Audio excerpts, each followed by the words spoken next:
No,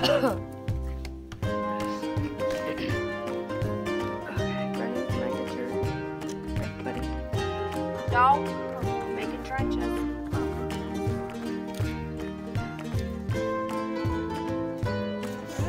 What? No, you gotta make a bunch of trenches.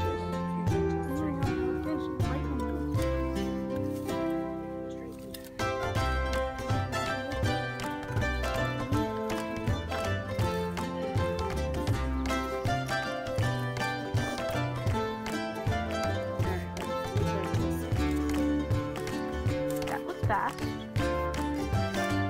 Right there kind of looks like a number 3. Mustard seed. Mustard seed? Okay. Oh, crap. So you might think this tiller is extremely old. Why are you using it?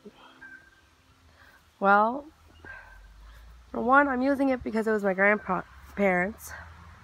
It was my grandfather's electric tiller that, because my grandparents' house is selling and they've now passed on and it's just to other people junk, I've inherited it and putting it to work, which we actually just rotor-tilled 2 beds for our fall planting, and I'm going to do a couple strips right here and get some more lettuce and stuff in, and we're going to be weeding the rest of our garden while the kids are cleaning up the front yard.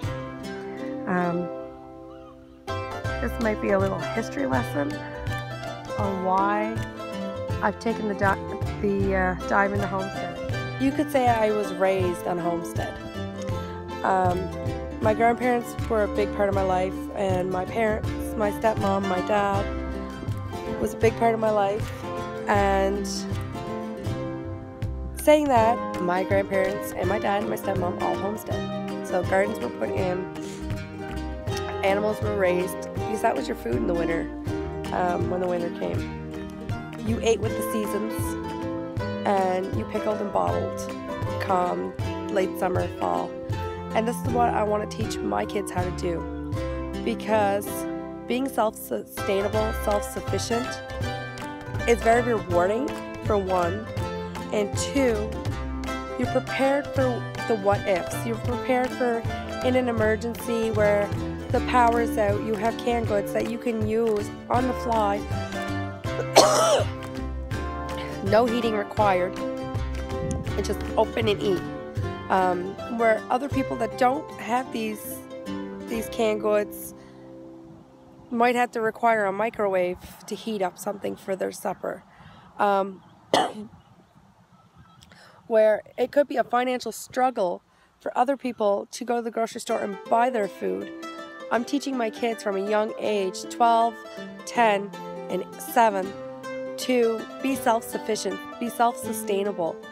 And by teaching them how to use old electric rototiller to till a garden bed, is teaching them how to be self-sufficient. Now, yesterday we had a subscriber send us some seeds. Hi Brandy, how are you? We've got some seeds in the ground already, and we rototilled today these 2 beds.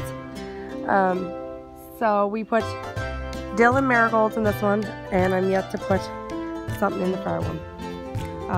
This is going to be a weed day too. We're going to get in here and get some weeds out, get a lot of our fall planting in, because you'll notice a lot of things are dwindling.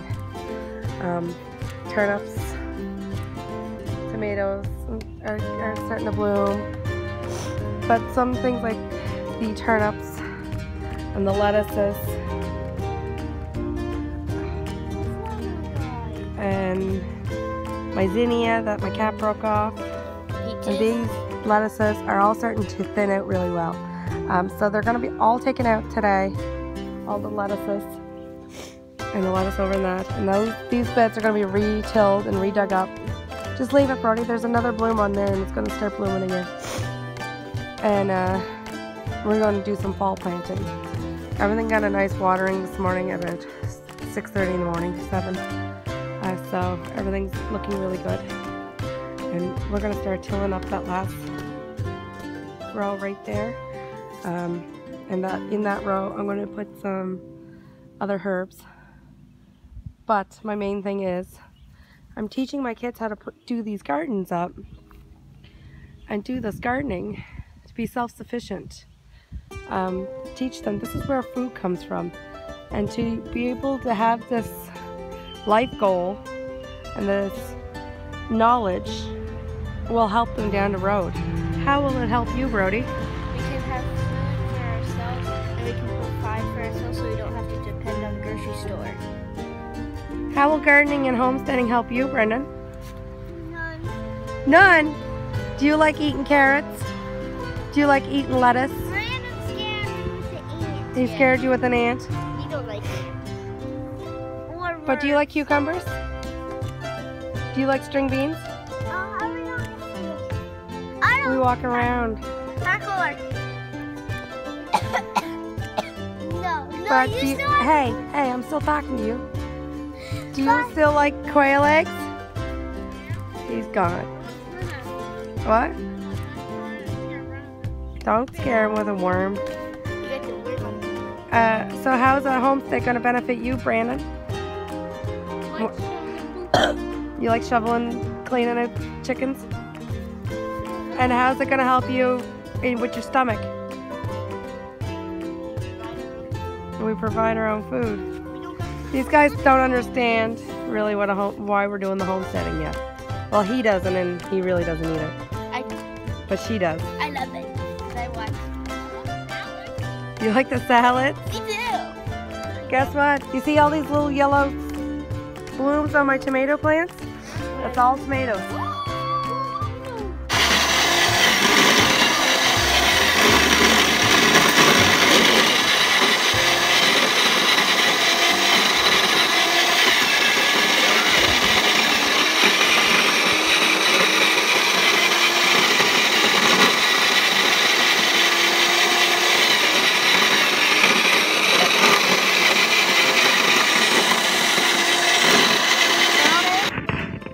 Ask ourselves why we started a homestead, and the kids don't really understand.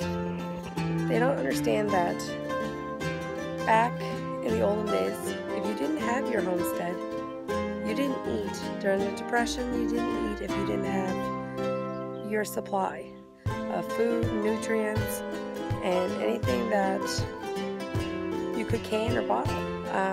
They didn't have refrigerators. Some families didn't have deep freezers, so you had to figure out a way to can, preserve, and put up your food for the winter, or your family could have starved to death. I'm trying to teach the kids the old ways and appreciate the old ways, because it's been around for hundreds of years. Put in a garden, raising chickens, and you're good to go for the winter. Which is sad, because a lot of families these days, they don't know these things. They weren't taught these things. And it's actually pretty sad, because when you stop and think, Grandma used to have, last couple weeks of August until the cold frost came in September, to get her pickles up, her cucumbers up, her dill pickles up, her salsas, her jams, her jellies, anything she was going to put in her cold storage or her cold room. It had to all be done.